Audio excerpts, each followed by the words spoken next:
So, you want to be a tall ship sailor. Well, Greenhand, you need star training. We maintain and sail the Star of India, the Californian cutter, and the San Salvador. The San Salvador is the historically accurate recreation of Juan Rodrigo Cabrillo's ship from 1542. The Star of India is the world's oldest active sailed ship, launched in 1863, floating at over 200 feet of iron hull. Climbers need to qualify to go aloft. Climbing harnesses with custom lanyards are used to clip in. The mate says the Star of India is unforgiving and must always be given respect. He says the ship is a death machine, always testing the crew. The crew must know all lines, all spars, and all sails on the ship. Each mast has a mate, and each mate has their crew. Crew are rated as deckhands, jibboom course climbers, and top climbers.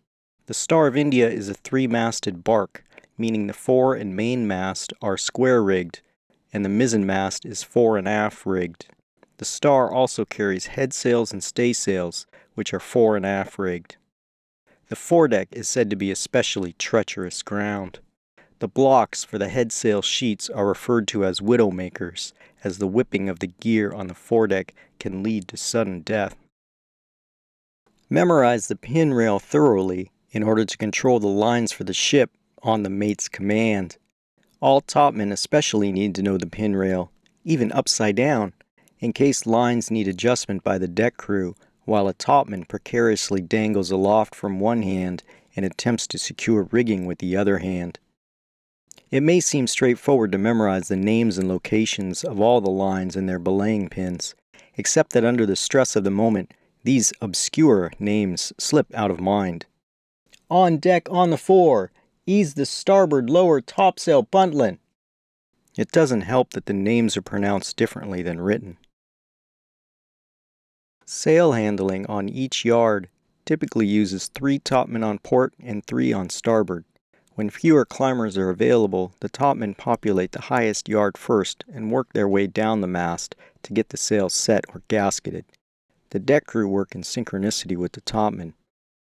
Climbers become accustomed to the obstacles in the rigging. When reaching the futtock shrouds, continue climbing and hold on to the futtock shrouds tight.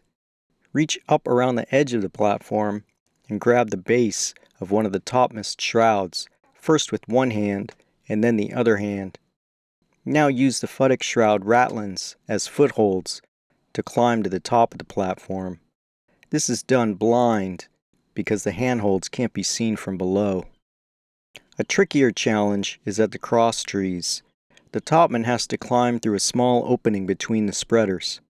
Meanwhile, the ratlins are too narrow to hold anything except the tip of a foot, and a half pull-up is needed to climb over. If a ratlin parts in these situations, the results may be fatal. Grip tight. Changing sails is a considerable team effort. Here, the gasketed fore upper topsail is tied at the sail's midpoint to the gantlin for lowering. On deck on the fore, ease the gantlin.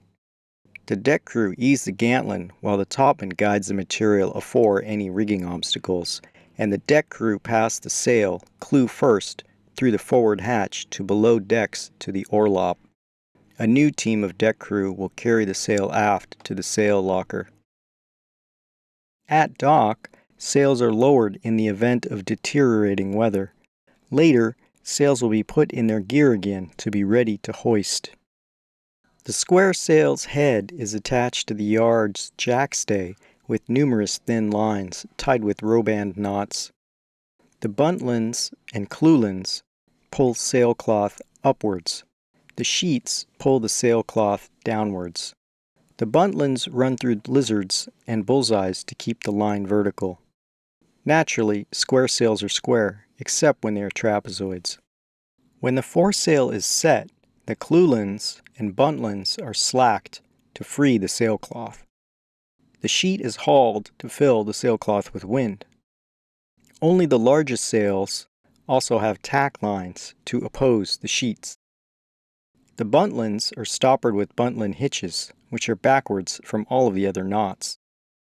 The topman follows strict protocols for safety. The foot rope swings whenever anyone on the yard moves, so there's a lot of communication between climbers. Stepping off the foot rope is announced and must be acknowledged by the other topmen on the yard. The topman unclips their lanyard from the jackstay and, while still having a firm handhold with both hands, steps off of the foot rope and onto the craneline or nearest ratline. Then a new firm grip is taken on the shrouds so that there are always 3 points of contact with the ship, and the other foot steps onto a ratline to climb. If there is a wind blowing, then climbing is done to windward so that the topmen are not blown off the rigging in a gust. The topman reaches the nearest top platform or mast step and then crosses over to the windward side. Crossing over is done as a free climb maneuver.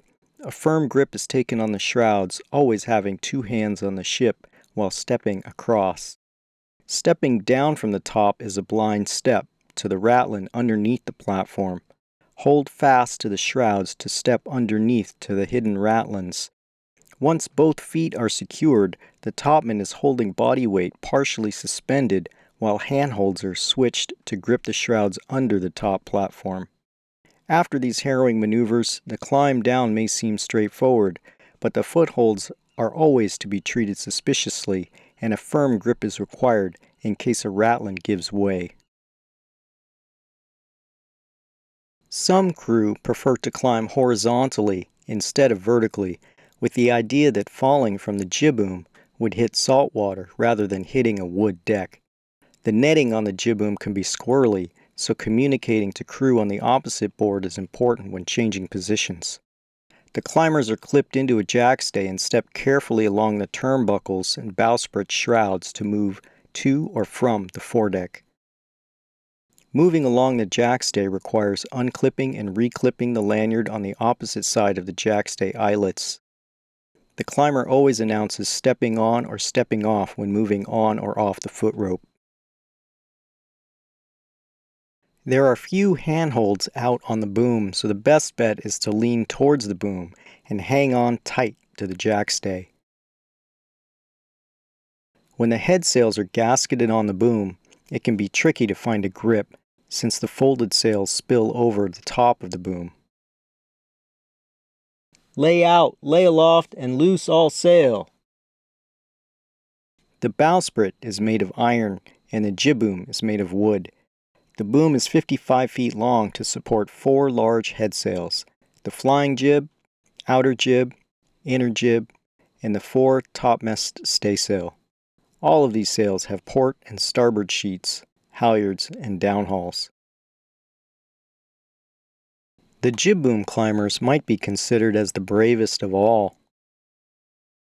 With the ship docked, there is little movement of the bow, but underway, when rolling and heeling through the ocean swells, the jibboom will have the largest motion and the strongest weather of any place on the ship.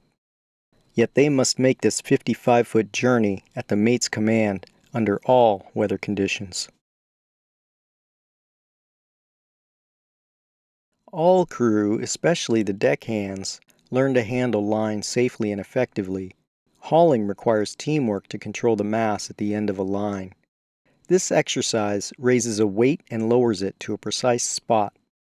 Easing a line always uses the belaying pin for friction control and is always done by a single crew person. It can be tempting to try to help ease, but that makes the operation more dangerous. There are frequent reminders to keep hands far away from the belaying pins when easing to prevent a suddenly changing load from severing one or more fingers. Tidying the lines on deck is non-stop work. All fakes and coils are finished to careful lengths or radius. Otherwise, the entire job has to be redone. Upon command for an evolution, these neatly coiled lines will be thrown on deck to allow them to run free. There are 2 capstans on the Star of India. The forecastle head capstan operates the anchor windlass on the foredeck and is used to raise the anchor. The climber attaches the fish tackle to the anchor to hoist the anchor to the cathead. The fish tackle is a large tackle of triple-sheaved blocks leading from the fore topmast head. This climber demonstrates his disregard for anchor mud. Many crew jobs are naturally dirty. Assignments can be ad hoc, so there is little time to prepare. A sailor needs to be ready for anything and also have their own favorite tools within arm's reach in order to accomplish these tricky jobs. A climber might find themselves scaling an anchor with help from a vertically hauled safety line, or set into a bosun's chair with a bucket of paint or a bucket of tar, and then hauled over the side or high up in the rigging, paintbrush in hand, to touch up the bulwarks or to touch up the shrouds. Fashionable clothes can quickly turn black simply from handling the gear. The star sail is the culminating event, the big payoff, after the years of training and maintenance work. The Star of India is a functioning ship. It comes alive through the sweating efforts of the crew. The volunteers are dead set on maintaining its ability to voyage safely out to sea. Many of the crew have worked this ship for years, even multiple decades, and continually train a rotating cast of greenhands. Many of the greenhands who lent their efforts have dropped off the crew list by this time, unable or unwilling to put in the many weekends of vessel maintenance or many mandatory hours of training required to sail. They are always acknowledged, and so are those crew who could not make this voyage because they have passed on. The star sail contains a special ceremony at sea, on deck, rendered in silence, then rung by bell for each name read off by the mate. This is how the sailors are remembered.